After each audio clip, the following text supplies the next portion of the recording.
Salmo 75, do verso 1 até o 5, nós lemos assim: Damos-te graças, ó Deus, damos-te graças, pois perto está o teu nome.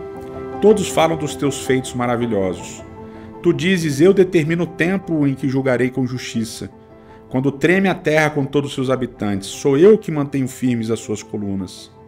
Aos arrogantes digo, parem de vangloriar-se, e aos ímpios não se rebelem.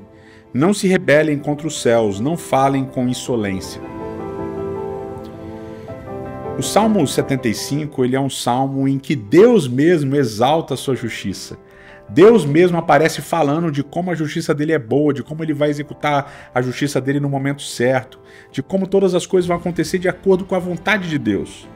E aqui nos versos 4 e 5 que a gente leu, tem uma tradução um pouquinho mais literal interessante que diz assim, uma tradução que eu fiz que diz assim: Eu disse aos orgulhosos, é Deus falando, né? Não se gabem, e aos ímpios, não levantem o chifre ou a trombeta. Não levantem para o alto a sua trombeta e o seu chifre. Teus chifres ou trombetas falarão de um pescoço insolente.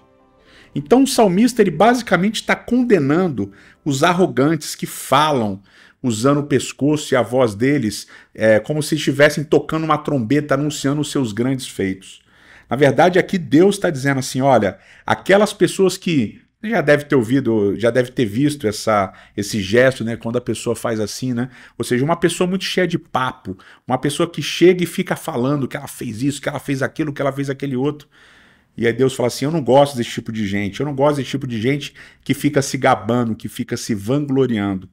E aqui é interessante porque ele usa a palavra chifre, que também pode ser a palavra trombeta, e ele usa a ideia de insolência, o que lembra muito o texto de Daniel capítulo 7, que fala de um chifre pequeno que cresce até atingir os céus e fala com insolência.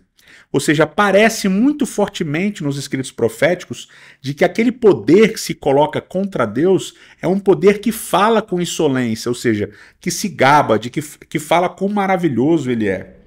E aqui Deus condena fortemente esse discurso. Por isso hoje a reflexão que a gente precisa fazer não é só individual, da gente pensar, será que a gente tem se gabado, se vangloriado de quão bom nós somos, de quantas coisas boas nós fazemos, mas é também para a gente pensar o quanto o nosso sistema religioso se gaba das coisas boas que são feitas. Será que nós, como líderes religiosos ou as instituições religiosas que a gente frequenta, será que as pessoas não estão se gabando muito das coisas boas que fazem?